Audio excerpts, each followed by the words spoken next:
I just surpassed 150 hours on Rainbow Six Siege, and in that time, I've gone from an absolute noob to an absolute noob at the game. A couple days ago, I posted a YouTube short that got over 20,000 views, and a lot of people in the comment section absolutely roasted my recoil control. Just take a look for yourself. And honestly, they weren't wrong. So over the past 5 days, I implemented these 3 things that immediately increased my recoil control consistency to take me to look something like this. See you, bitch. Nice. Okay, the very first thing I did was increase my controller ADS sensitivity. Now, if you already have a sensitivity that you like, I'm not immediately saying you should change it, but there's a pretty easy way to figure out if your ADS sensitivity is what's holding your recoil control back. If you feel like most of your thumb's movement is going into pulling down to control your recoil rather than focusing on actually aiming left and right to line up your targets, then your sensitivity might be too low. Let me explain. When I was playing on that lower sensitivity, I noticed that my thumb was putting all of its effort into pulling down to control my recoil, and I had little room to actually focus on moving left and right to track my targets. So if I was just staring at a wall, yeah, sure, I could control the recoil pretty good, but the second I had to track a target left and right, now my recoil control went all over the place because I couldn't subconsciously focus on doing both at the same time. But once I upped my sensitivity, I noticed that my thumb didn't have to worry so much about pulling down, and I had more room to focus on actually moving left and right. You want your thumb to be relaxed. If you have a low sensitivity and you have to drop your thumb every single time to control recoil, you're not relaxed at all. You're not going to be able to aim and hit your targets. So what's a good way to actually figure out what our sensitivity should be? I want you to try to control your recoil while moving left and right, or even while walking and moving left and right. If your aim looks something like this, and it's shooting up, then your sensitivity is probably too low, because the second you start looking left or right, your thumb can no longer focus on pulling down as much as it needs to control that recoil.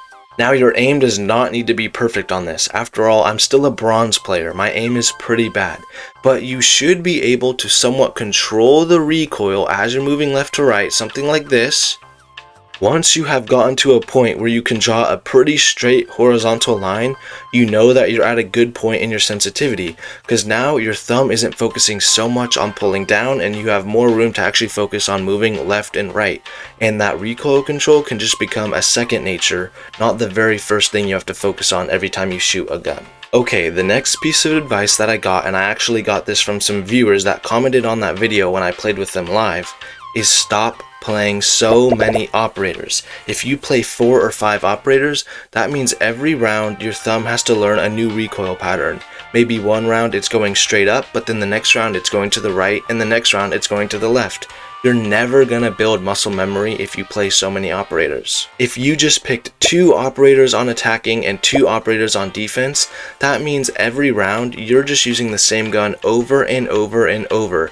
And I promise you, within just days, your thumb is gonna learn the muscle memory and learn the recoil pattern, and you will become so much more consistent. This leads me into our third and final thing, which might be more personal preference, but once you've chosen those 2 operators and you've learned the gun's recoil pattern, you need to look at the weapon attachments, specifically something like the barrel. A lot of people trying to control that recoil, just like me when I first started, use the flash hider because this reduces vertical movement. But not every gun is just vertical. For example, the SMG-11 has a bunch of vertical movement, but it also has some horizontal movement left to right. And once I started using the compensator, it pretty much eliminated that horizontal movement. So now all I had to focus on was pulling down, and I actually find it a lot easier to just focus on pulling down than having to also pull at an angle. So pick those 2 operators on attacking and on defense, go into the shooting range for like 15 minutes, learn the recoil pattern, and figure out what attachments you should be using. Do you want to reduce the vertical movement, or do you want to reduce the horizontal movement, and this is going to make your aim way more consistent. These 3 things made a huge difference for my recoil control in just a couple days because it added a lot more consistency. Now my thumb didn't have to focus so much on pulling down, and once I stuck with maybe 2-3 operators, I started building muscle memory within just a day or 2 because I played so many rounds with the same person. And once I used the right weapon attachments, I knew exactly which way the gun was going to shoot and which way I had to pull to reduce the recoil. If you found this video helpful, please consider subscribing. We are so close to 1,000 subscribers, and I'll be trying to post videos like this every week or 2 to show you guys my progress as I become a better player, and maybe it'll help you guys along the way.